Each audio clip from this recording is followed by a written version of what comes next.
What is going on, Amazon sellers? Happy Sunday, and welcome back to the Sunday version of the weekly live show where we try to drop some interesting e-commerce news, of course, served with our own brand of snark, and then, of course, tackle your Amazon questions. I'm Chris Grant, and to my right is my co-host, the hermeneutical Chris Rasick. Now, for those of you who are new here, our job is to try to make your life a little bit easier as an Amazon seller. Whether you've got questions about flipping products from retail arbitrage, doing online arbitrage, maybe a little bit of wholesale, we will try to help. We'll answer your questions about Keepa, maybe share a crazy Amazon story, and then, of course, take every question you can throw at us. So, Chris, happy Sunday, man. How's it going? Happy Sunday to you. It's going good.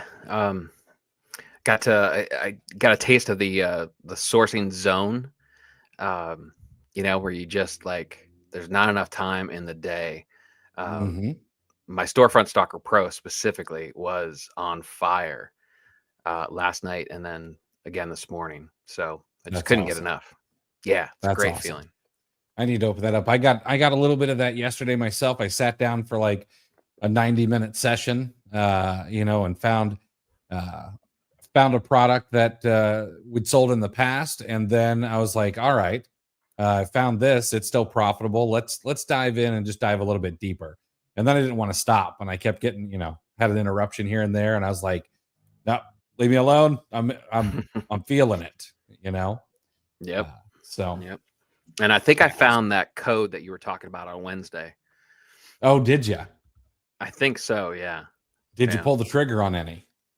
No. Okay. Because if it's the same one that you were talking about, they're not all that reseller friendly to begin with. Yeah, exactly. Exactly. All right. What is going on, everybody? Luke, Matthew, Jerry, bunch of familiar faces. Glad to have you guys here. What's up, Sarah, Christian? Let's dive in. Actually, before we dive into a little bit of news, I read an interesting stat. These kind of things, I don't know, they call to me whenever I see them online. And this is, and everyone hates, well, if you read social media, you read the news, everyone abhors going back to the office. Like we should have work, at home from now on, and nobody wants to go back to the office. And there have been op-eds and all kinds of things. But there's a bit of a silver lining for Amazon sellers. Nearly 4 in 5 workers, or 78.9%, feel pressured to spend money on their appearance to meet professional expectations, with the average person spending an extra $178 a year on work-related grooming. And of course, I read this while I was in gym shorts and a t-shirt with, my hair flung about. And I was like, oh, those poor souls. But on the other hand, I was like, you know what? That's a lot of money cumulatively. And a lot of that is probably going to Amazon for the hairspray, the mousse, the foundation, et cetera, and so on, just in additional dollars. That's over and above, the $40 billion a year already spent in the beauty and personal care category. Yeah, this is, you had a similar prediction. Now, obviously, last time we talked about something along these lines, it was at a grander scale, but you predicted health and beauty, a boom in those categories when lockdowns were released. So this is kind of a more measured release because obviously companies are going on their own schedule as far as return to office. But yeah, it's those categories could see an extended boost depending on the timeline and how many companies, because you imagine the stuff, it's either going to be a linear chart, and steadily increase, or we'll get a snowball effect as once whoever the leader would be, once they call everybody back, the floodgates may open, but at the very least it'll be a linear increase of demand. I would imagine. I think so. And sorry, Joe said, wait, mousse is for the hair. I've been eating it. And I pictured you taking a can of hair mousse and just throwing it back like a can of whipped cream. And Matthew, I see a haircut making sense, maybe. And I'll tell you what. So, guys, yeah, okay, I'm gonna go get a haircut once every 3 weeks instead of once every 6 weeks or whatever it is where you might do it now. But that's not always the case. There are a lot of guys who, have skincare routines that maybe they would kick up a notch. And then outside of that, I mean, the workplace is almost 50-50 nowadays, both men and women. And, women have toners and foundation and lipstick and eyeliner and I don't know, all these other things. I have no idea what all of them are, peptides and collagen and all that stuff that they're going to buy. And so if they're going through it a little bit faster, I could see an increase in cost there as well. All right, let's jump into a little bit of news. It's Sunday, so we've only got one piece of news for you guys.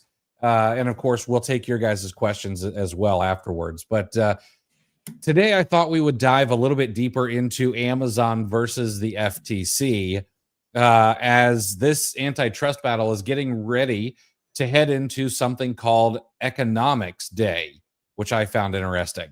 So Amazon and the Federal Trade Commission, we all know that they've got a case going on that could reshape the way that e-commerce operates in the United States. And even though Lina Khan is gone, the United States seems that they're still going to take this to court. And this week, Amazon and the FTC are going to be facing off in what the judge actually called Economics Day. It's going to be a court hearing where both sides will be laying out their economic arguments for Judge John H. Chun, or Chun. I'm guessing Chun. This hearing isn't about evidence or witness testimony or anything like that, so no sellers are going to be getting called to the stand. It's basically a crash course in economics for the judge, which that's either a really scary thing that he feels that he needs that, or it's a really good thing that he's going into this with an incredibly open mind. I'm not sure if there's an in-between there. But each side is going to have an opportunity to try to win him over with their vision of how Amazon impacts the market. The FTC says Amazon is a monopolist that stifles competition and harms both the consumer and the third-party seller. Amazon, of course, is going to dispute this, arguing that it operates in a much broader retail landscape that includes brick and mortar giants like Walmart, Target, and Costco. So what's actually at stake here? Yeah, this case has been brewing since September of 2023, right? When that was when former FTC chair, Lina Khan, filed the suit. The new chairman is Andrew Ferguson. He was appointed by President Trump in January. So the big question is whether Ferguson will be as aggressive in pursuing these antitrust cases as Khan was, or if he'll take a more traditional approach. It's tough to imagine anyone being more aggressive than Lina Khan, but we shall see. Right. So let's break down the key issues about this hearing specifically, right? Number one, what market does Amazon actually compete in? And this is going to be a really big sticking point because even Amazon defines themselves differently depending on what they're trying to deny plausibly or not. Right.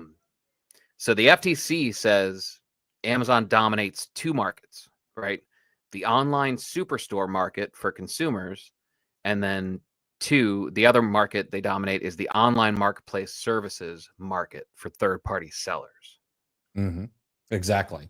And Amazon, on the other hand, they plan to argue that this definition is way too narrow.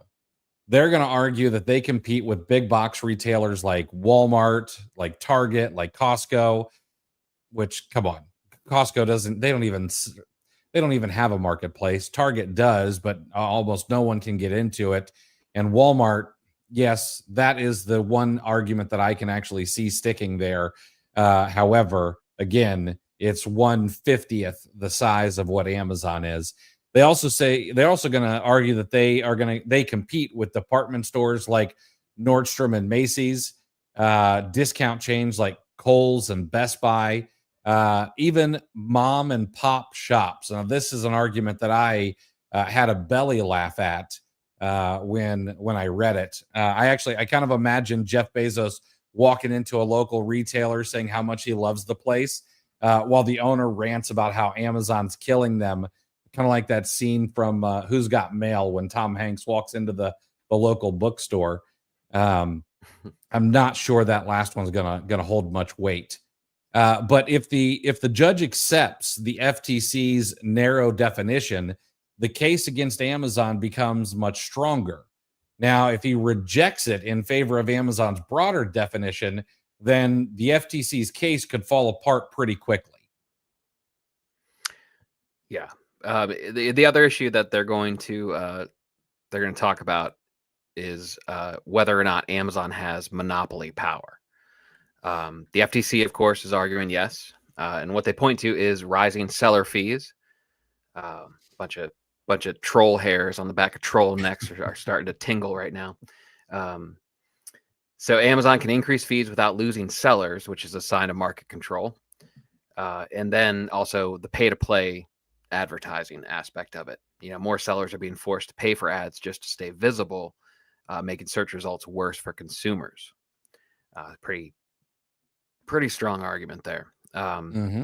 Amazon, of course, denies this. They say absolutely not. They claim they're just really good at what they do. They've built a better, more efficient shopping experience. There's a lot of credence in that as far as my opinion goes. And then they'll also argue competition is alive and well. Companies like Temu and Shein are exploding in popularity, and even Walmart's online presence is growing.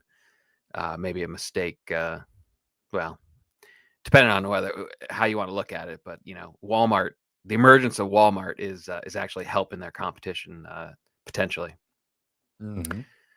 So, and then another point that they're going to talk about in this hearing is are Amazon's practices anti-competitive? Right? The FTC calls Amazon tactics exclusionary. They say Amazon makes it nearly impossible for rivals to grow and compete.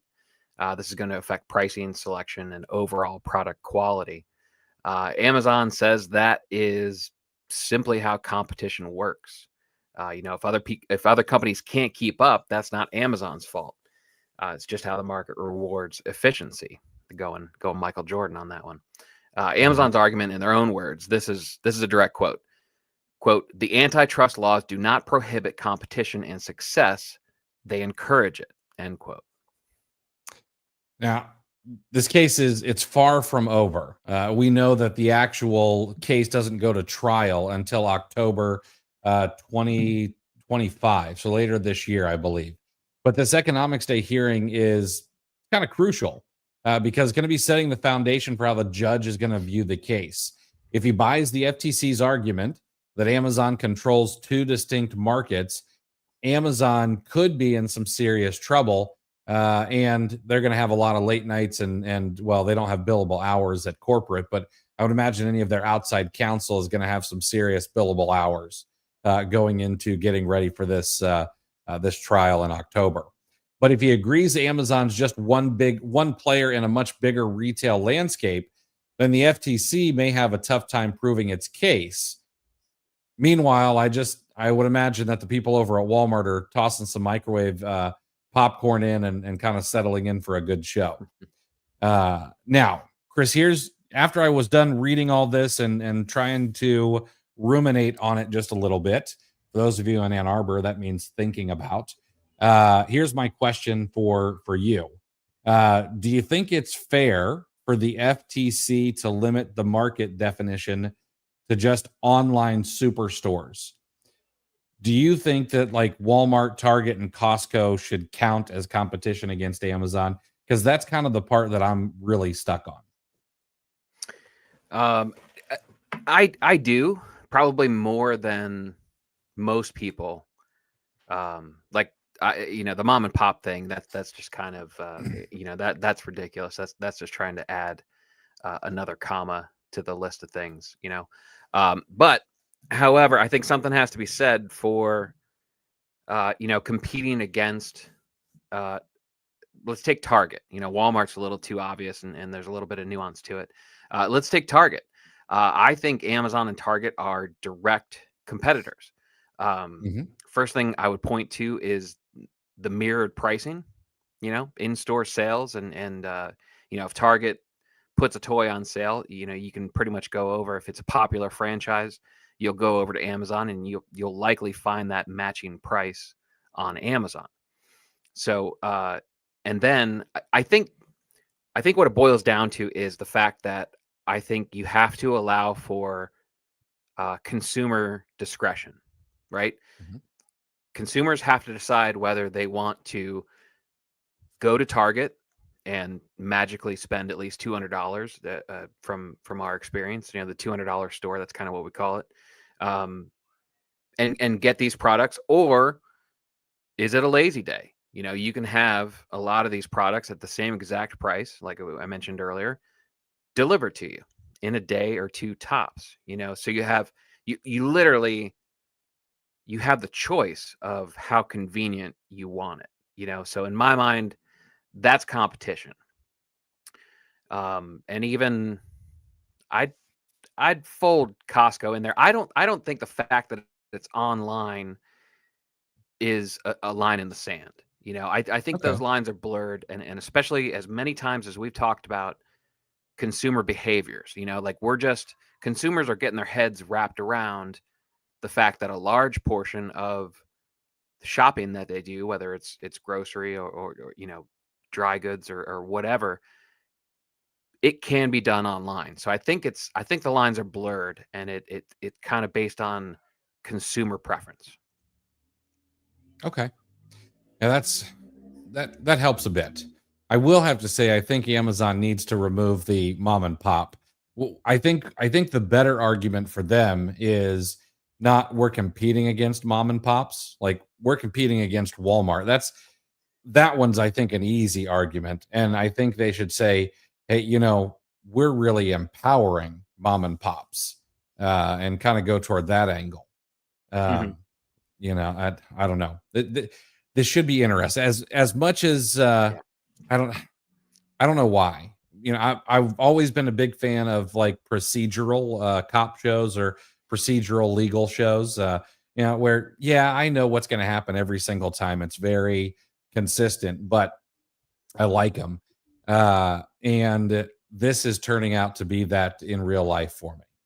Kind of seeing this go down. So it's been fascinating. Yeah, and word of warning to the sellers that are angry at Amazon. I think all of us, all sellers, whether we're angry at Amazon or not, I think we need to brace ourselves for change. I think that's the one thing that's going to come out of this, no matter what. I think basically both sides are going to lay stuff out, and it's basically the beginning of a negotiation. Neither side's going to get everything that they want.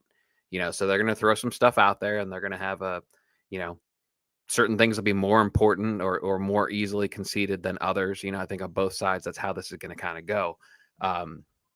But don't be sitting there cheering for Amazon to get cracked over the head, because this is going to result in changes in policy with third-party sellers almost inevitably. Yeah, absolutely. Yeah, it should be rather interesting, no matter what happens. And I am curious, what we all know what rolls downhill. And so, if a big sandwich of that is thrown at Amazon, how much of it rolls downhill will kind of be the question. So hopefully it's not too much. All right.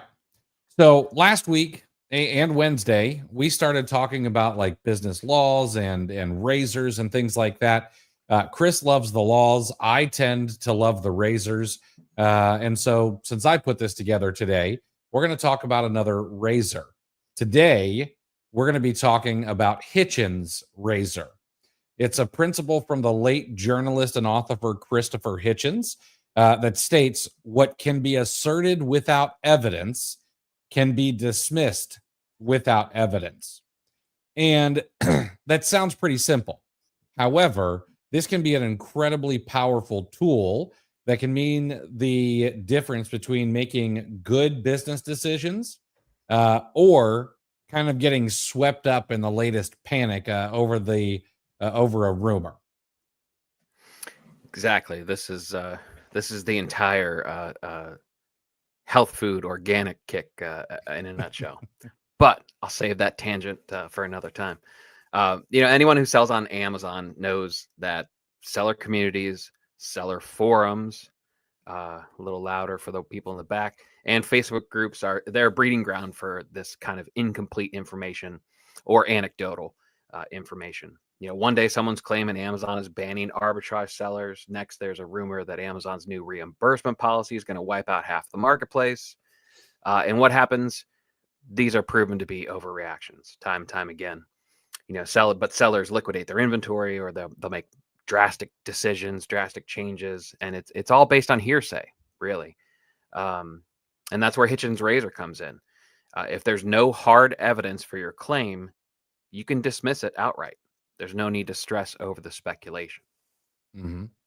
So let's talk a couple real world examples of how applying Hitchens razor can help you avoid these costly mistakes. So we're going to go back to the Amazon is killing arbitrage myth.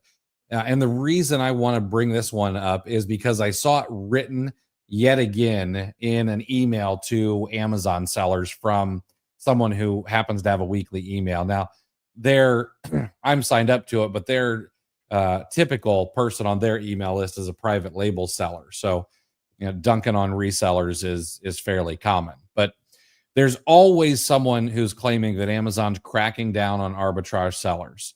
Now, what's the evidence? Well, some big brands are shifting to first-party sales. The most recent example, which we saw just the other day or just yesterday, is Vans, the shoe company, which may end up having some of their other brands follow. They have a kind of a collective, I think, along with Columbia and a few other brands. And this will then cause an avalanche of bad news. But what if we apply Hitchens razor? Okay. Well, Amazon has never officially announced a ban on arbitrage. Okay. The term receipt, not invoice, but receipt, shows up in their official documentation for things like inauthentic claims, like IP issues. And Amazon continues to accept retail store documents, including their own, for ungating purposes, despite us being in a more difficult ungating environment. So the reality is, at least in my opinion, is that there's no hard evidence that actually backs up the claim that arbitrage is doomed. And until there is, I don't think that there's a reason for us to start making drastic changes, closing up our Amazon business and going all in on TikTok Shop, or maybe even moving over to brand director, whatever the trend is at the moment. Yeah, look, there's no shortage of noise in the Amazon space, right? Sellers are constantly bombarded with advice, policy updates, and worst case scenarios, right? But here's how Hitchens razor can help cut through all this nonsense, right? So before reacting to any new information, simply ask yourself, where's the evidence? If there's no hard data, dismiss the claim until proven otherwise. Focus on official Amazon policy updates, not speculation, not the information distilled through social media. Analyze sales data, not just opinions, before making business decisions. A lot of the information is already in the information that you have at your hands. It's just a matter of looking at it. Mm-hmm. Exactly. Yeah. Yeah, I don't know. So I've got a question for you, and I'm not sure that there is an answer to this question. But how do we do a better job as hosts of this show and the podcast to kind of help sellers differentiate between the signal and the noise, or is that even possible? I think it's possible. I think the answer of how to do that is for us to keep showing up. if we keep showing up and we're consistent in our messaging, which I think we are, and then viewers, the audience continues to show up, I think I think there's a level of trust that has to be developed between an audience and the person speaking, right? And that's true with news shows, that's true with podcasts, that's true with courses. You really, I think there's so much, like, it's, a little bit of initiative and, at bare minimum, a chat GPT subscription, and you can put a course together, right? So there's no lack of information, YouTube videos and all those people that laugh at people that pay for courses. It's like, it's all free on YouTube. Well, yes, an education and a lot of bad information is all free on YouTube. I think the problem is we're not doing a good enough job sometimes of vetting the host, of whatever we may be listening to or paying for, because it is so easy to put something together and rent an exotic sports car, take a picture, and off you go, and you're making money. So I think it's it's a matter of consistency. It's a matter of me and you. Our job is to have integrity, and be consistent, and really think this stuff through and provide opinions that may be helpful. I think a well thought out view, whether you agree with it or not, can cut through a lot of this noise, and at least, like I'll say, there are plenty of people that listen to us that don't agree with us. But the one thing that I think we can promise, or I'll promise it, I don't want to speak for you, but I don't think you'll disagree, is that whatever we do say, you may not like it, but it will be well thought out. We will have some wisdom, and we'll at least we'll have thought about it, and it'll be a well-rounded argument. And if you choose to disagree with it, that's fine. But at least it comes from a place of I don't know, rationality, at least, and whatever wisdom we can collectively scrape together. Yeah, it's not a lot, but it's some. Right? Yeah, we're not bragging. Yeah, and you know what, you bring up a good point. I agree with you 100% there. And you bring up a good point about the. I think both of us do try to take some time to kind of noodle over. When Amazon does make a change, when they do introduce something, or we do actually get some information from them, why would Amazon do this? And instead of just a knee-jerk reaction on, man, this sucks, and here's why it sucks, and here's why I'm pissed off. We try to come at it from both angles. Here's how I think about it as a seller, but here's maybe what the people in the ivory tower were thinking. Because when you look at it from that point of view, it can kind of help you make better decisions in your own business as well. It involves reading between the lines a little bit, but it's a good thought exercise. So, yep. All right. That is, it's one of my, I don't know if that's my top 5 favorite razor, but it's definitely up there. It's a really good one. Like, yeah, I think some serial conspiracy theorists need to study this razor a little bit. If you need practice using this razor in real life, just go and look at the U.S. Sun or World Report or whatever it is at the grocery store, and you can use this every single time you check out at the grocery store. Yep. All right.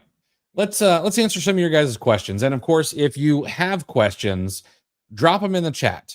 We want to help you any way that we can.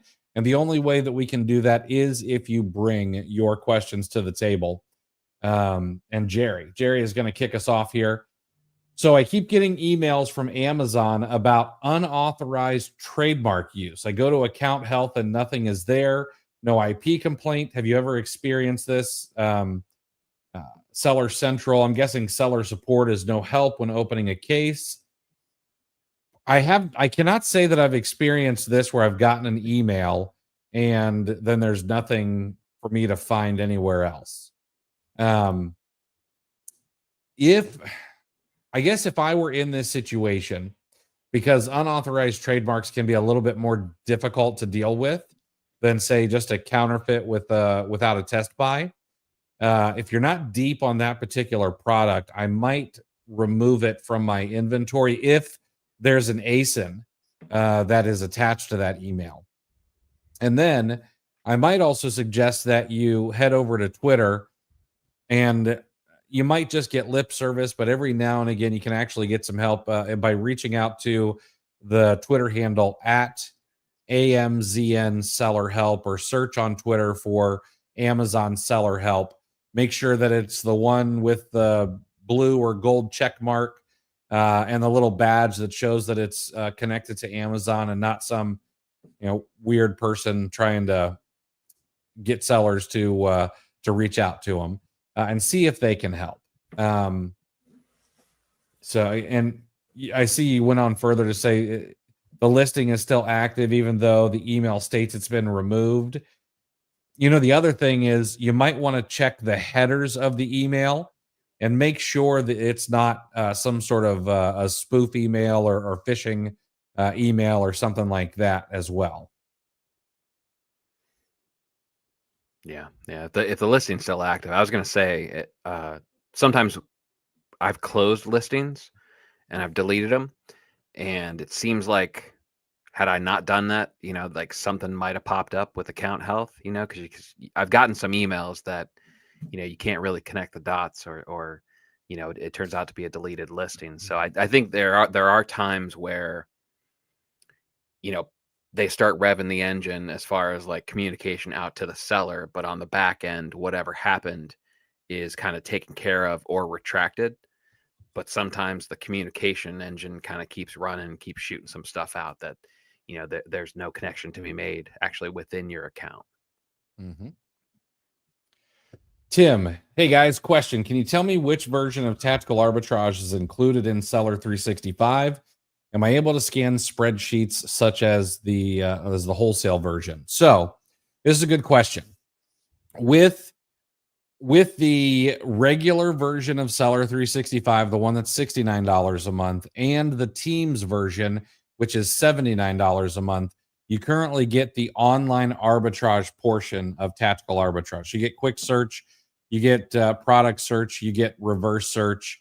I'm not 100% sure if like books and Amazon to Amazon flips are included in that as well. I'd have to double check, but it's not. Okay. In the pro version of Seller 365, which is the one that's $199 a month, it includes the wholesale, the books, and the flips in that as well. So you got to go for the big kahuna. Now, the one thing is you also get free reimbursement up to $1 million in sales there. So they'll go in, they'll open cases for you, try to get some of that money back so you don't have to do the work, which is where it can sort of, a lot of people have told me, well, that's not worth it. I do my own. Well, imagine saving those hours every single month for a little bit extra. Now, I'm not pushing you toward it, but that's the way that it made sense to me is, okay, I don't have to open these now. I can let someone else do it. I'm not going to pay 10 or 25% up to $1 million in sales. And I'm going to save back all that time. And for anybody who's interested, I actually said on Wednesday I would do this, and I did it. If you want to try the new Seller 365, which includes Tactical Arbitrage, it includes Feedback Wiz, Inventory Lab, Scout IQ, it includes this whole suite of tools. You can go to getseller365.com. That's getseller365.com. And give yourself a 14-day free trial. How about that? But that just rolls off the tongue, right? So apparently, Amazon flips it is in the team version. Thank you for that. Oh, perfect. That's great. That is great. I need to read the breakdown. It's I have the pro version, so it's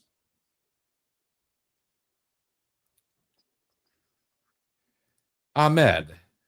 So recently switched to a prep center from Delaware to Portland, Oregon. getting hammered with outbound shipment and placement fees. What should be my setting for this? I'm mostly OA, 3 to 4 units at a time. Well, you're going to need to talk with your prep center and have a discussion with them. Are they willing to do shipments where you actually do the 5, the optimized? Because then you can get rid of the inventory placement fees. I know that there are some prep centers that will, some that won't. Mine, I don't believe, will do it. We ship everything just as it goes. Now, this would mean that you have to have 5 units at a minimum of each. You could have 10, but it's got to be some multiple of 5 so that all the boxes can match.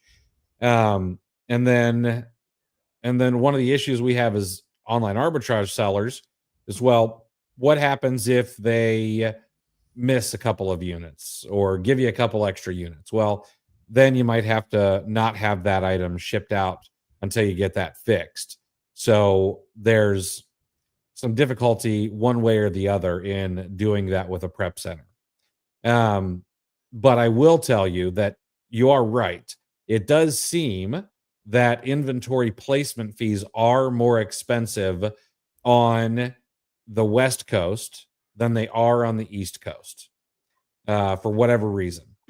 But the other thing I would also suggest is make sure that since you've switched to a prep center on the West Coast, that you don't still have the East Coast chosen as your location where you're having items shipped to. Because if you are paying inventory placement and you're paying for items to go from Oregon to some prep center on the East Coast, then you're overpaying there as well. How do I know this? Because I'm an idiot and I did it. That's how I know that. So.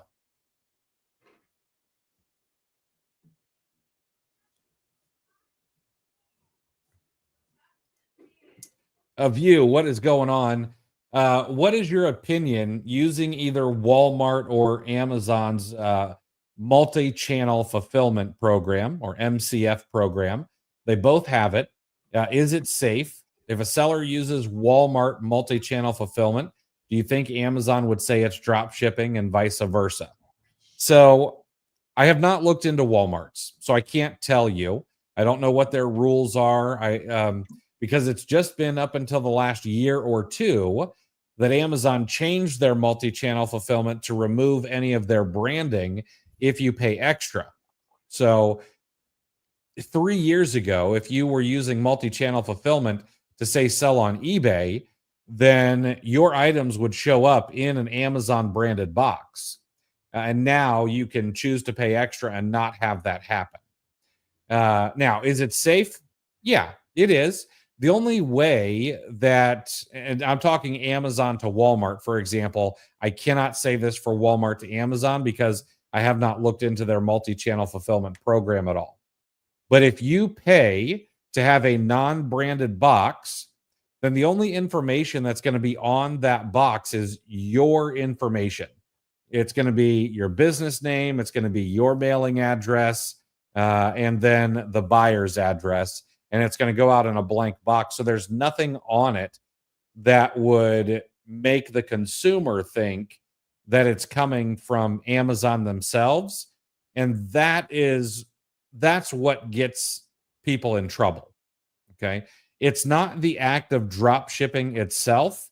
It's the act of the customer complaining that they got an item they bought on Amazon in a Walmart box. And then they think it's some sort of scam. And then they complain. And then that's what typically gets people in trouble. So is it safe to do it? Yeah, it should be.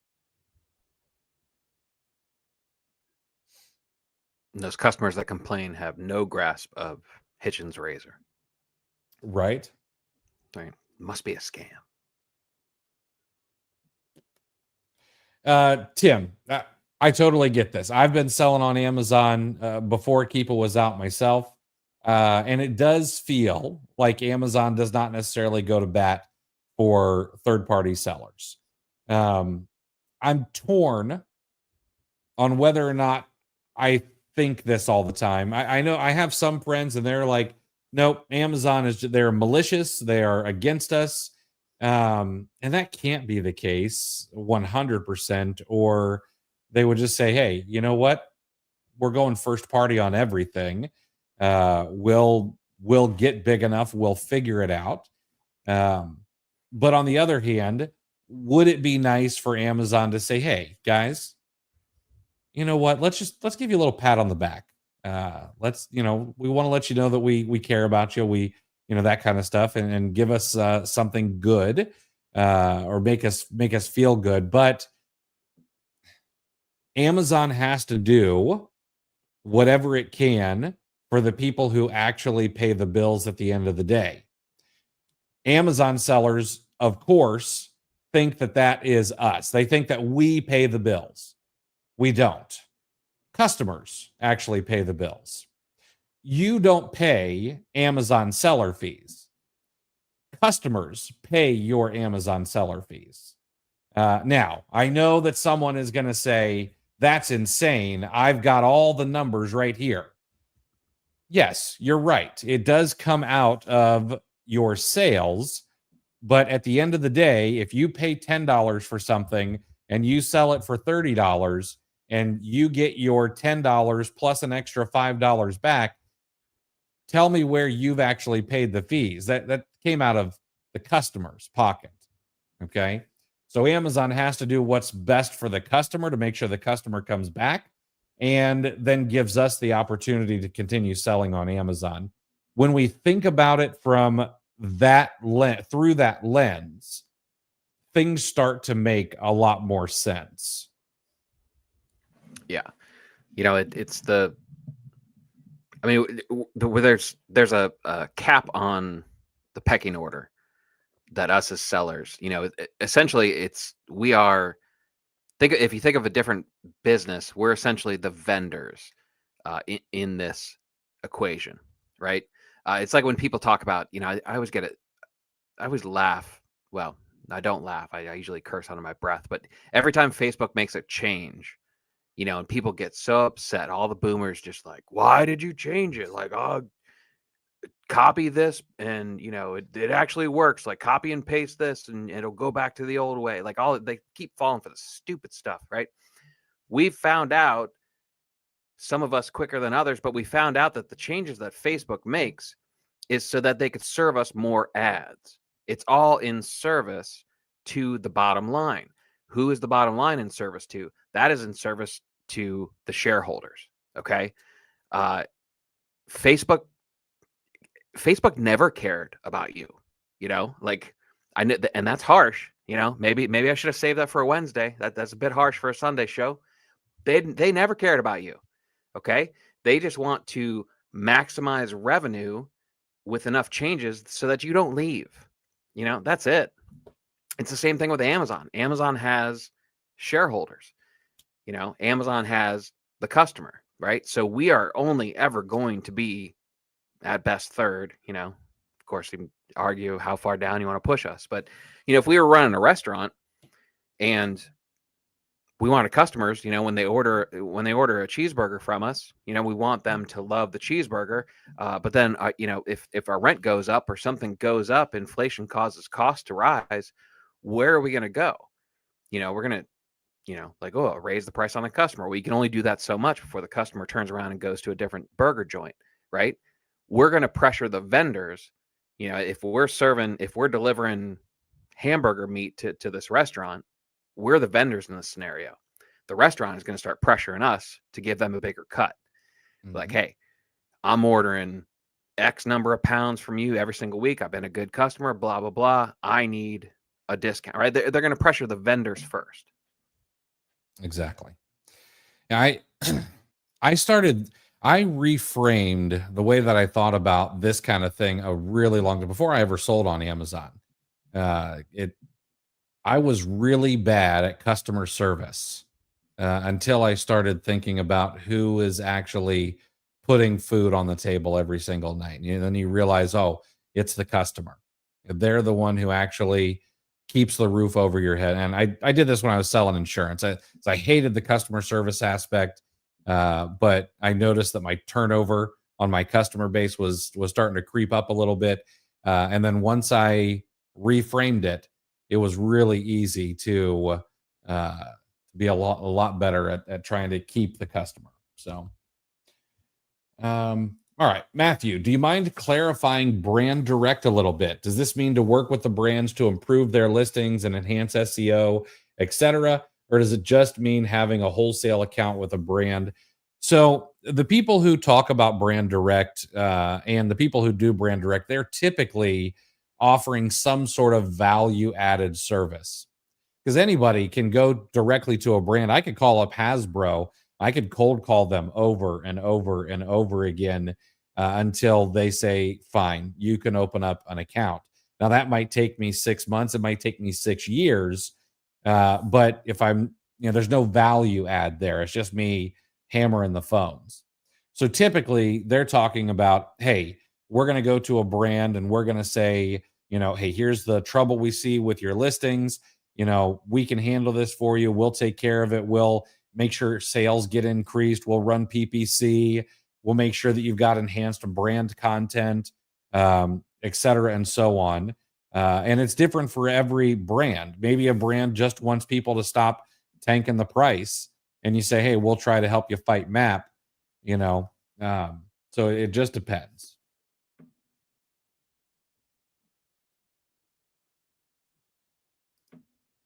Is there a way I can teach my virtual assistant how to use Keepa product finder without buying another Keepa account? Yeah, there is technically. You can actually go into your Keepa account. And if it's going to be not buying a second Keepa account, but it is going to be increasing your data with Keepa. One way or the other, you've got to pay Keepa some more money. Now, can you get around it for a little while before Keepa says, hey, someone is logging into your account? Yeah, probably, because they don't seem to mind if there's one person logged in at a time. But what I think Keepa was noticing is there are some people who've got 4, 5, 10, 15 virtual assistants at a time, all hitting Keepa's API via Keepa product finder, Keepa extensions, etc. And they were finally like, that's enough. For $20 a month and all the data we give, these people need to start paying up. And I think that's really what caused them to require one account per person. So can you get around it a little bit? Yeah, but it's going to cost you more money. And that's just been, how old is that policy change? Is that about a year, maybe? About a year, maybe a year and a half. Yeah, that was 12, 18 months ago. That was a different answer to that question. But and a strong argument can be made that for $19 and change, if you can teach your VA pretty well, KPF is pretty powerful. It'll used even mediocre results will easily pay for the extra account. Yeah, and I'm all about saving money, but I was thinking about this earlier today because this morning I took 3 tools. I took Keepa, Tactical Arbitrage, and Ace and Gadget, and I combined them, and in 3 hours time, without me having to be actually physically at my desk, I've got 275 leads in 3 hours that I can go through. And so while I will say, hey, try to spend as little as you can on tools and things like that, there are some occasions where it just absolutely makes sense to pay for the tools in the way the tool requires you to. And Keepa is number 1 for that. Yeah. Yeah. And, and depending, and even, think about, we're talking about a VA, let's even be conservative. You're paying that VA $3 an hour. So, a regular full day shift is $24, so you're paying less than a day of what you're paying the VA, so if you compare that over the course of a month, the ratio of the cost of that tool versus the employee that's using it, it is pretty minor. Yeah. Amazon Conwan. What were the names of the 2 prep centers that you recommend? Network Prep out in Oregon is one. Charles Leslie is the one who runs that. The other one who has never made me look bad is Proven Prep, also in Oregon. I am looking for a prep center on the East Coast that I know is going to make me look good if I refer people to them. I got an email from someone today who owns one or is opening one up. I'm hoping that turns into a referral relationship that I can say, hey, here's your go-to on the East Coast.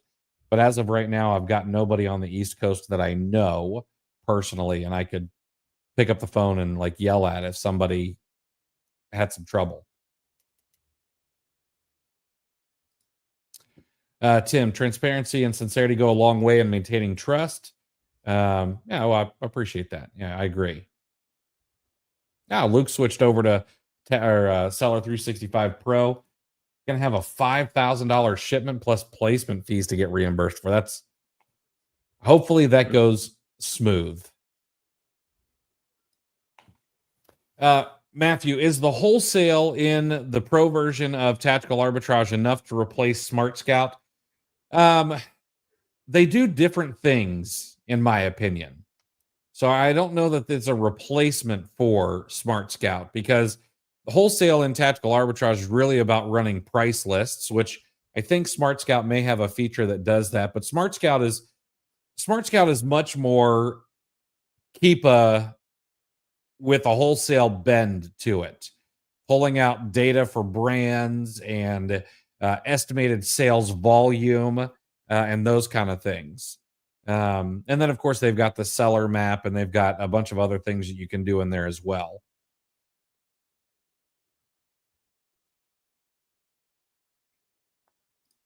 Vernon just signed up for Seller 365. Where can I go for a good tutorial on learning Inventory Lab? Not very computer savvy. There's 2 places I would send you to. One is their own documentation. Go into their FAQ, go into their learning center. They do a really good job of making videos and documenting just about everything.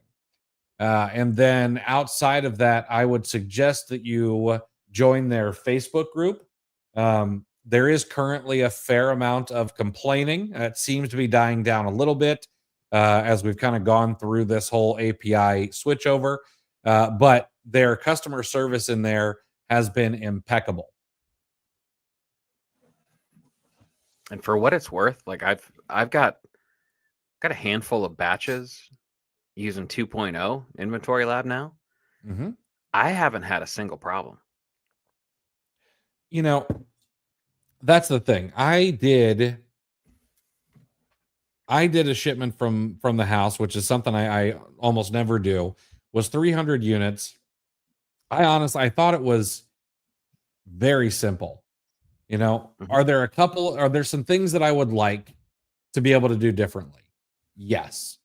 I don't necessarily want to have to put my items in a box before I print off labels. I prefer to print off labels so that I can sticker and then put items into a box. That's coming. All right. But other than that, I had no issues. Did I have to wait the 20 minutes for the listing to propagate? Yep. You have to do that everywhere. I don't know. It was nice and easy, I thought. Yeah. I mean, I was going through it and I kept trying to remember everything everybody was complaining about. I think the big complaint right now is they want one button to what do they call that when you're waiting for the SKU, when you refresh it? Like you have to go into each individual ASIN, and they're like, whoa, it's ridiculous. How come we don't have one button that does the whole thing? Like, really? Like, that's what you're complaining about? I don't know. It's just the complaints were so overblown. To be frank, Yeah, we could probably have ChatGPT or Grok go in and build us a script to automatically right, click on those. Um, right, right. I mean, honestly, I think it's a good time to go back over your shipment and verify that everything is correct. I mean, I that's what I do. I would agree with that. Yes. Yeah, God, people are such whiners. Amazon your Amazon to Amazon flips course, is it still available to purchase? Yes, absolutely. It is still available to purchase. It's OA challenge. Hold on.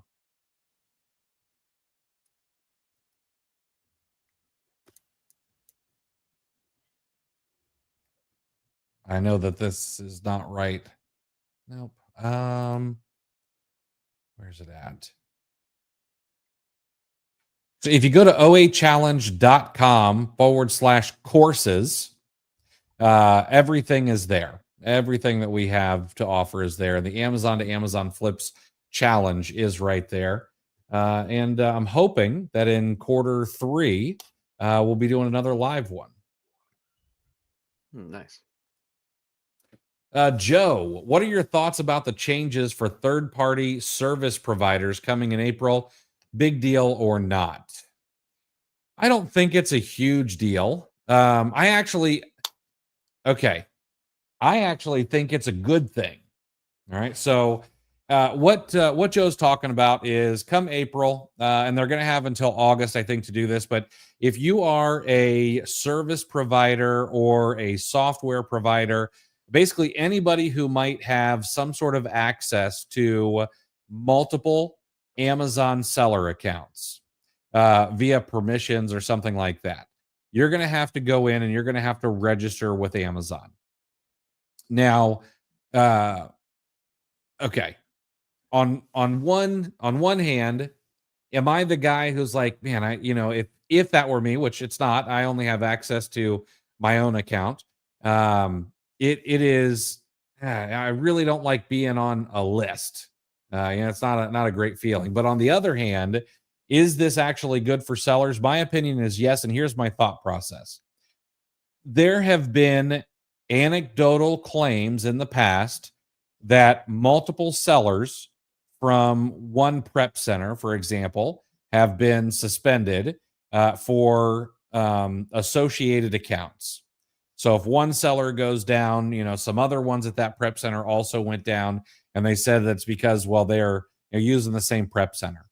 Could this get rid of that problem in the future if that was actually the case?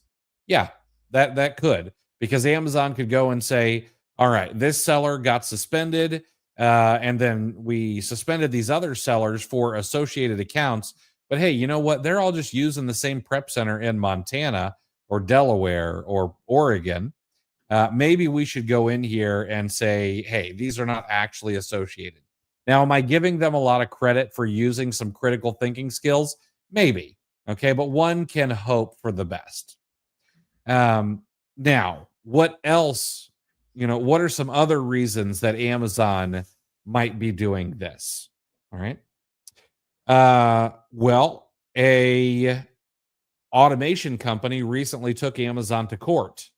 Could this be Amazon's way of saying, hey, automation companies, we're going to get all of your information. We're going to figure out what you're doing, because what happens from an automation company compared to what happens from a prep center is going to be wildly different.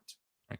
I guarantee you that 90% of automation is, and even if they're doing wholesale automation, they're buying wholesale in large quantities, and then they're listing those wholesale items across 10, 20, 50, 100 different accounts. And do you think that Amazon would like to be like, hey, you know what? I know that you don't actually own these accounts, but in reality, you're breaking the rules because you're listing the same exact product across all of these accounts that you own. So is this Amazon's backdoor into finding automation companies and putting them out of business? also a maybe. Either way, either one of those ideas, I'm good with it.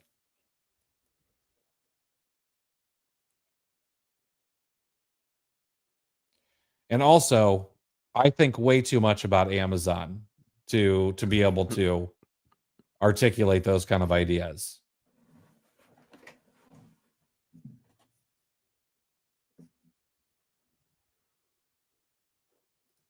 Yeah, on a Walmart seminar, they said they ship in a, oh, good. So Walmart multi-channel fulfillment does ship in a plain brown box without any Walmart label. That's great. It's good to know.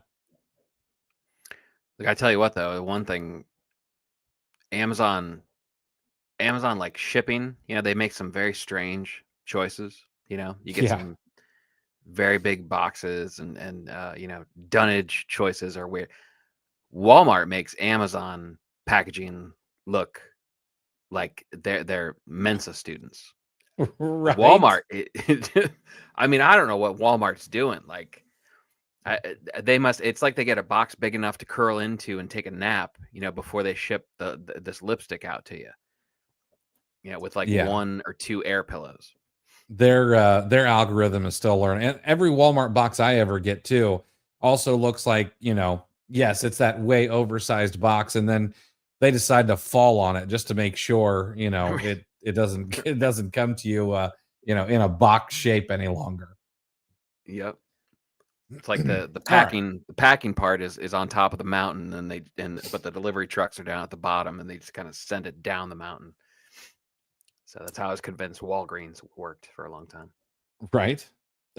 Tim, what are your thoughts on Smart Repricer versus Aura, which is my current repricer? Scares me to consider testing another repricer. I totally understand. Now, I'm going to preface this by saying that, one, Dylan is a friend of the show and a friend of mine.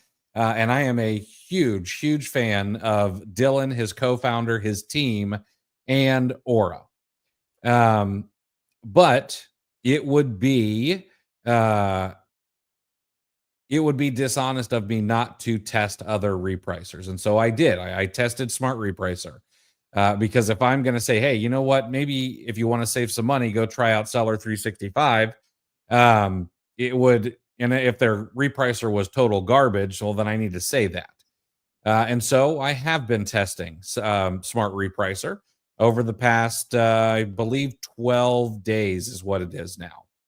And I have been very happy with it. It does an excellent job. It is, they don't claim to use any AI or anything like that. So they have rules-based repricing. And they also have some automatically or some rules-based things that you can set up that are pre-made for you. They have one called Profit Booster and a couple of other ones there. I just tried out one of their pre-made algorithms, and it works very well. It never dips below my minimum ROI requirements.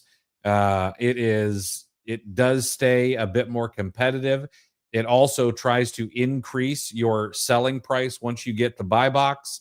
And it's done a very good job. So if it's a money thing, would I say you should not use Smart Repricer? No, absolutely not. It's doing what it is supposed to do. Just make sure that you have your rules set up correctly. I even told them before Seller 365 came out, some of their rules were set, or when you go to create a new rule, it would say, I want to dip it below by a penny. I got them to remove that. So it will just match buy boxes. So right out of the box, it matches buy boxes for rules that you create. But it's worth your time. It's doing an excellent job.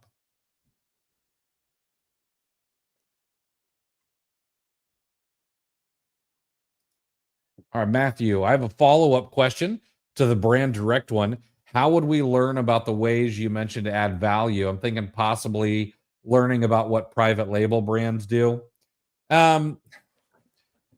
I don't know that that's necessarily the right path to go if you were going to go down the brand direct path, which I called a shiny object, and that's where you want to go.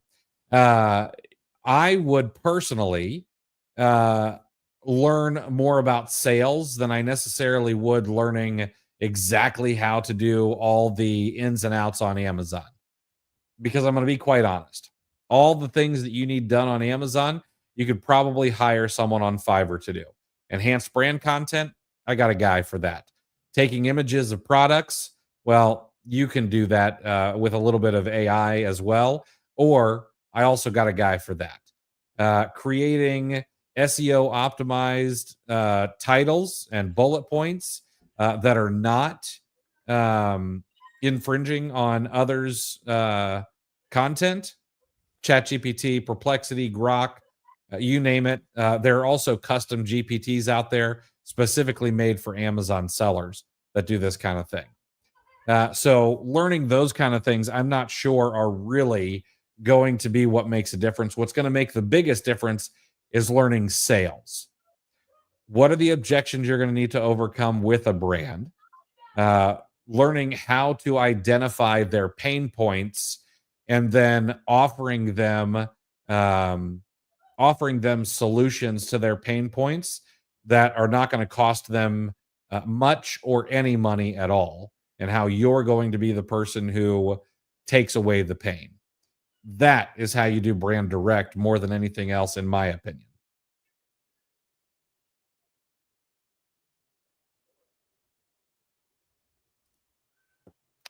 Jerry, have you had a chance to vet Nepido as of yet? No, I have not had an opportunity yet. It is still on the list of things to do. I will try to get to that this week.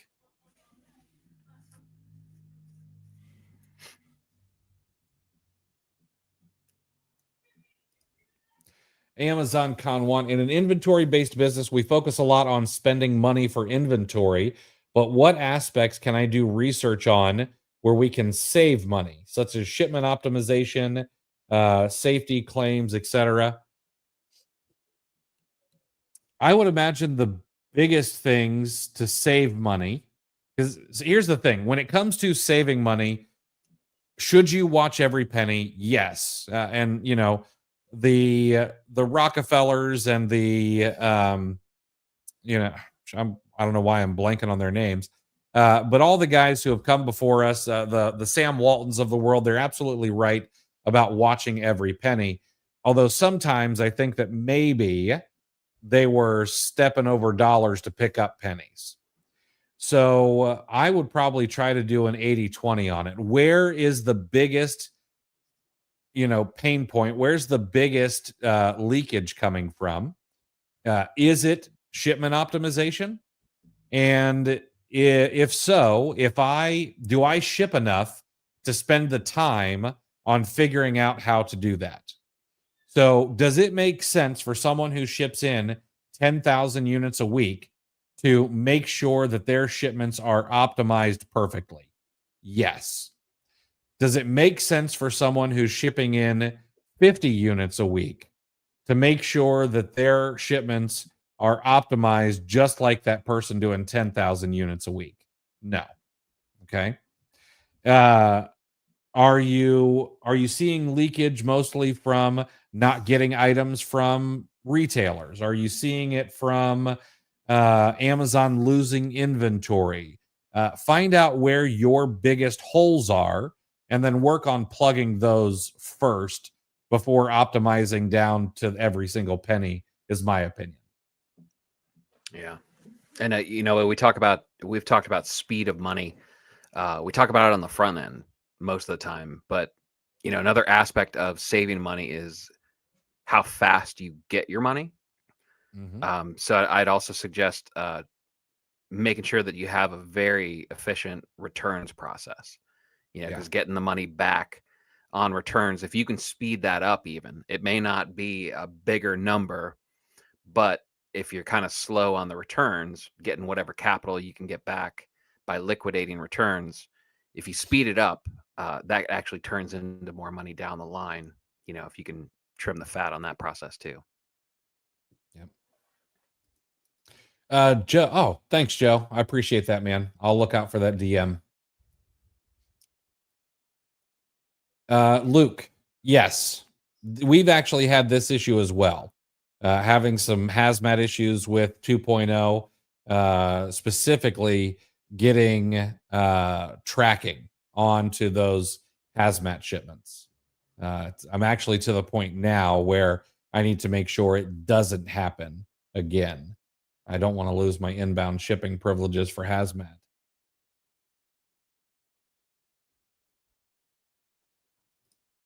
Very super cool guy. Why does it seem like I always have to compromise between velocity and profit?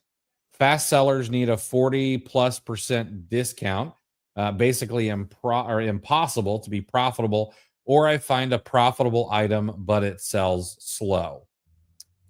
I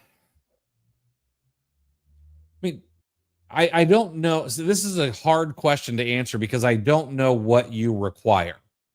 Because if you're requiring the exact same things, let's do this. Let's say that you find an item that you could sell 200 units of per month, and you find another item that you can sell 2 units of per month. My requirements on those two items are going to be very different. Of the items that I think I'm going to sell 2 of per month, I really want to be making $10 to $15 profit for each one of them. And I'm going to want it to be like a 40-50% or higher ROI. And in reality, I really want to make enough off of those 2 sales that it makes $50 in net profit a month, for it to be something that's like worth keeping track of. Now, on the other hand, let's just say I can sell 200 units of another item. Well, would I take a 10% ROI and allow myself to make 50 cents per unit at its lowest price over the past year? Yeah, absolutely. Especially if it's easy to prep, if it's easy to ship in. Maybe it doesn't need a poly bag. Maybe it only needs an FNSKU sticker, and maybe I can ship it in case packed. Am I going to take a much lower ROI on those? Yes, for a couple of reasons. Number one, if I only look at my ROI on those items over the course of those sales, yes, it's very low. But the fact that I can buy those items today, let's just say March 1st, get those items into Amazon and get them sold by March 31st and have all the money back out by April 1st, where I'm going and buying more, my cumulative ROI on that same pile of money at the end of the year is going to be much higher than the ROI that of the items I'm only selling 2 of per month. So again, it goes back to what Chris said. We've talked about the velocity of money, and so you really want to understand that to be able to say, okay, maybe I don't need that 30% ROI on the items I know I'm going to sell out of immediately. Yeah, you can't. You're not going to be able to get a Lamborghini that gets 35 miles to the gallon. You can't have both. This kind of sounds like frustration, like sourcing frustration. I don't remember how seasoned of a seller you are. Very super cool guy. But you may want to you may want to lean on your network a little bit if it's the type of thing where all the good stuff, you know, isn't profitable. It's either a matter of you need to expand your discount resources, whether it be coupon codes or more example. Essentially, you might need more examples of sellers finding profitable products that are moving at a pretty good pace. Or maybe you're stalking storefronts. You may be just trailing a bunch of stores that are sourcing heavily off of maybe they're looking at lead lists. So by the time you're stocking their inventory and it's gone live, whatever discount they used or whatever coupon code they had at the time has long since expired. So it may be the mix. If you're on Facebook, if you're in the FBA Today group, you jump on 9 o'clock Eastern time tomorrow night. I do an over-the-shoulder sourcing session where I actually show you and I think out loud, and I'm just talking and I'm going through products on one of my dashboards and kind of digging to see what kind of profit. But you'll see what I'll verbalize why I kicked it out. I'll verbalize why I'm keeping it in, what I like about it, and I take any kind of questions. So you're welcome to join if you think that might help you. Mm-hmm. Yeah, it's good. I get in there and watch every now and again. I usually don't say too much, but you are kicking ass on those. Ryan, did you see the latest Twitter post by Arbitrage Ops? Yes, I did. If you're talking about the one specifically toward Yoda, yeah, I did see that. It's great, and they'll offer some great feedback.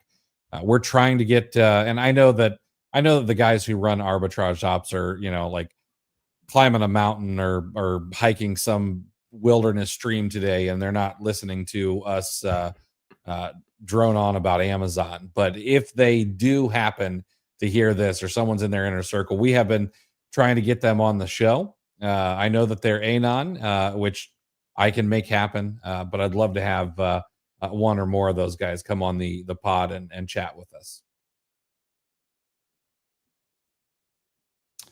All right, Ahmed.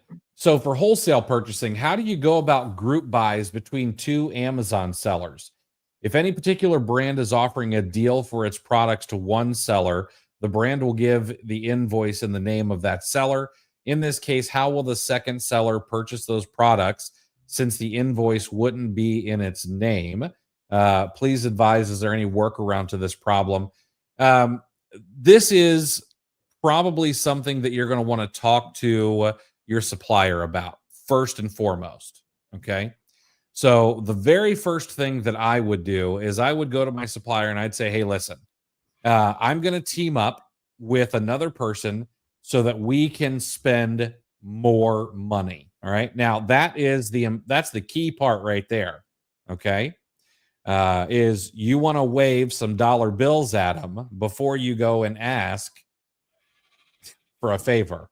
I was gonna go down a path that was maybe not appropriate for younger people. But flash some dollar bills at them, okay, and say, hey, I'm hoping to double or triple my spend with you.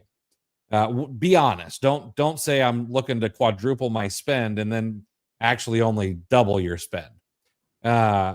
And then say, hey, but listen, we've got a problem. I need you to help me with this. We're going to be doing a group buy. And with Amazon terms, I really need to show two separate invoices. Can you break these up between us and just write two different invoices, even though we'll send you one wire? Can they do that? I would imagine a lot of them can.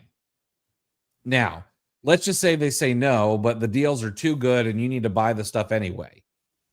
Could you and your business issue an invoice to the other seller? Yeah, you could. Now, is that going to hold up with Amazon? I cannot say for sure, but I would certainly hope it would. You're a legitimate business. You've got a business address. You've got everything. You're an Amazon seller, okay?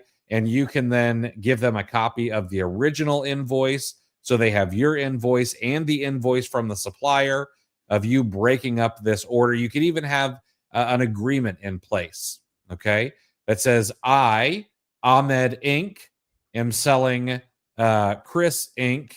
these products at cost, and everyone signs the agreement. And now when Amazon says, hey, I need to see what's going on here, you can say, okay, here's my invoice from Ahmed Inc. Here's the agreement that lays out exactly what we're doing. And here is my supplier's supplier. Imagine going to Amazon with your supplier's supplier before they even ask for it, which doesn't happen very often, but every now and again, people say they're asking for my supplier. How good do you look? I would imagine that would work. Now, can I say that will work 100%? No. Does anything work 100% with Amazon? No. But that's what I would do. I see the email come through. Sorry, we need more information. Right. Anna, when I switch from one strategy to another in Aura, does it reset the listing's memory or does it retain the previous information? This is a good question. I cannot say for sure. And this is something I probably should have asked Dylan, because both things make sense. And for those of you who may not know, Anna is talking about the AI inside of Aura Repricer and whether or not it would wipe the memory when you switch to a new repricing strategy. I'm just not sure, but I'll ask Dylan. For private label, do we need a new Amazon seller account? Or the current one I have is for OA. You can do private label on your OA account. However, my suggestion would be that you start a new LLC. And Ahmed, we're talking wholesale, we're talking OA, and we're talking PL. So you may want to just choose one of these and kind of stick with it. But my opinion here for private label would be open up a new LLC, open up a new Amazon seller account with that LLC, and put your private label in there. Now, private label, in my opinion, is probably the hardest to really grow anymore. It's not it's not 5 or even 10 years ago when you could just throw up a listing and you've got $1 million brand. But if your brand really takes off, you want to make that as easy to sell as possible, which means clean financial records, clean LLC, and a clean account that LLC owns so that you can sell that brand off. And I say this because I've got a friend who's done this. Unfortunately, that's the route they went, was having everything separate.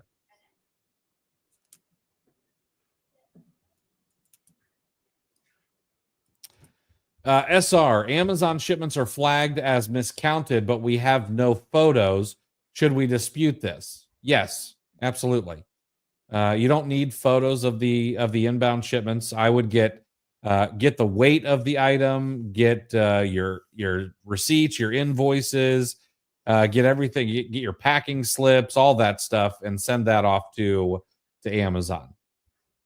And miscounts happen regularly.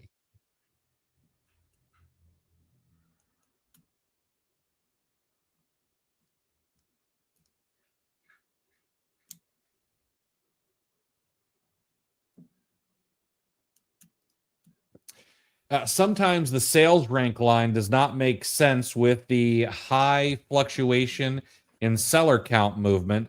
Do you put more trust in seller count than sales rank? It depends. If the number of sellers is going up and down really, really quickly, I figure that that's probably some drop shipping software in a lot of cases.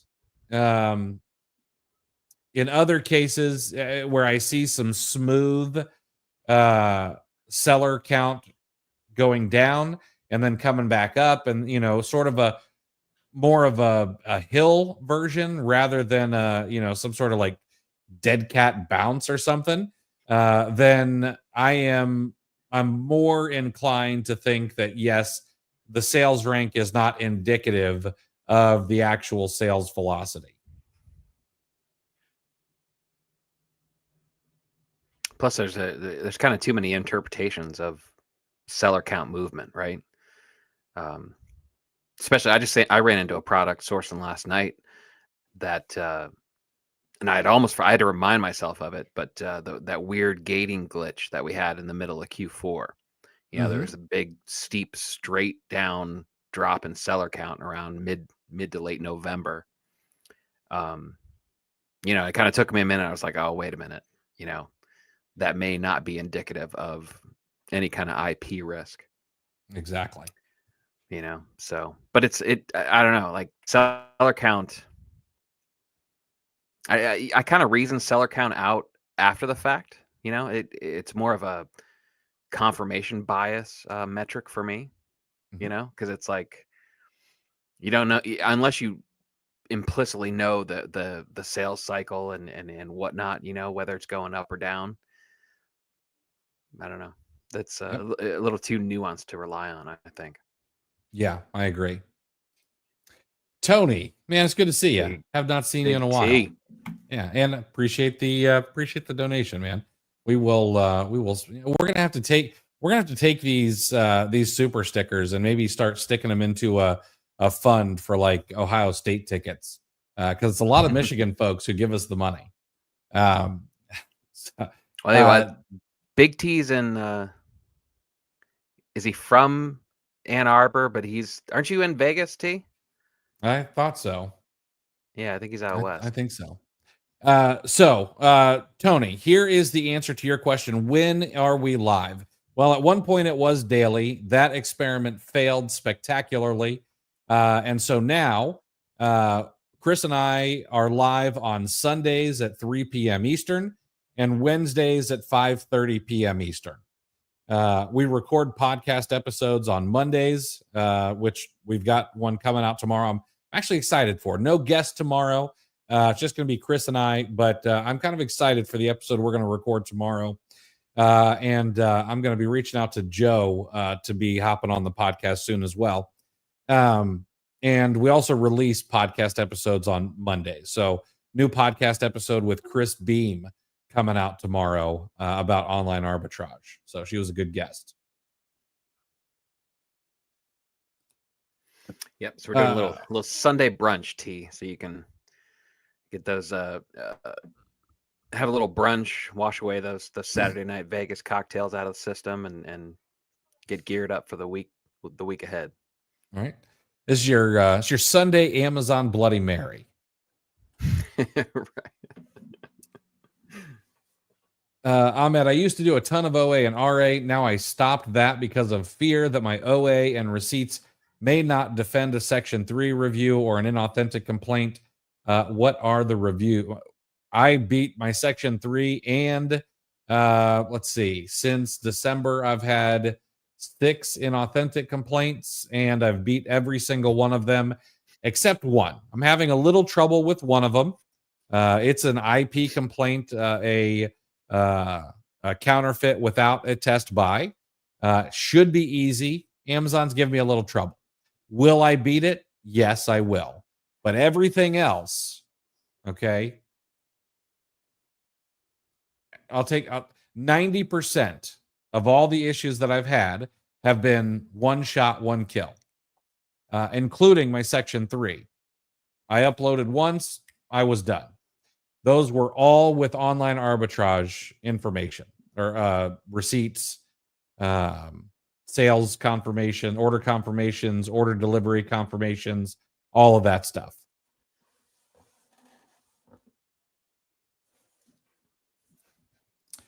John, if we use a 3PL for our product, what's a good prep cost per unit? It depends on your volume. As close to $1 as humanly possible. But it's going to vary widely. You know, if you're doing 50 units a week, I would expect it to be closer to $1.75 in a tax-free state, maybe $1.50 in a state with sales tax. If you're doing several thousand units per month, I would imagine it'll get closer to $1. If you're like some of my friends who are pushing, 50,000 units a month, you're probably going to be able to negotiate under $1 a unit.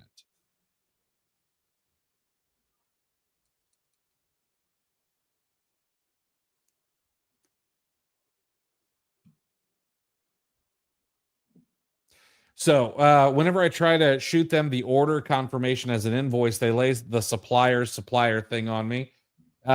So thing I've been doing with this, and I haven't had them do that to me, but I've been making sure to add in the order confirmation plus the shipping confirmation plus the delivery confirmation. And then I haven't had that issue yet.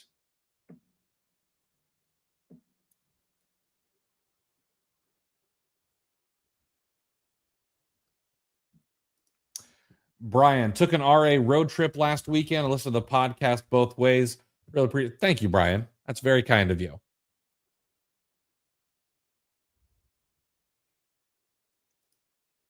Kaiser, in online or retail arbitrage, do we need to get brands permission to sell their products on our Amazon store? No.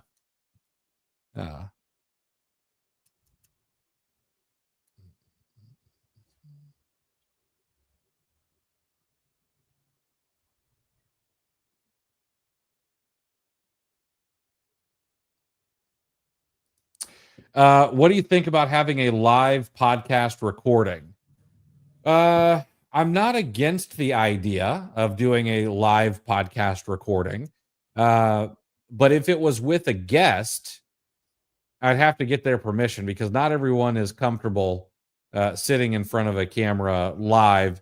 Now, are there going to be thousands of people watching? No, but not everybody knows that. And public speaking is everyone's number one fear. Now, for me, I don't know if it's for you, but it's very different. Doing these, I have no issue whatsoever. But if I get in front of a group of, say, 50 people at a conference and I have to speak from stage, like my hands are sweating. I get the nerves real bad. Yeah, like actually being able to see the eyes on you is it's a whole different aspect to it. Yeah. Amazon's claiming they received 0 units. How is that possible, and how to dispute it? Well, so I like to think about this from Amazon's perspective. Okay, how is it possible that they got 0 units? Well, think about them having to inbound 500,000 units a week. And if just 1% of those were to accidentally get kicked under a shelf or fall down in between the semi truck and the dock, could that happen? Yeah, that sounds about right. It makes a little bit more sense for me because my dad has worked at UPS ever since I've been alive. So I've heard all kinds of stories. Now, how do you dispute it? They may just pay you for it. But if they don't, then you can open up a case after a certain period of time where they say, hey, you can go ahead and open up a case. And then you'll need to show them all the information and all that stuff.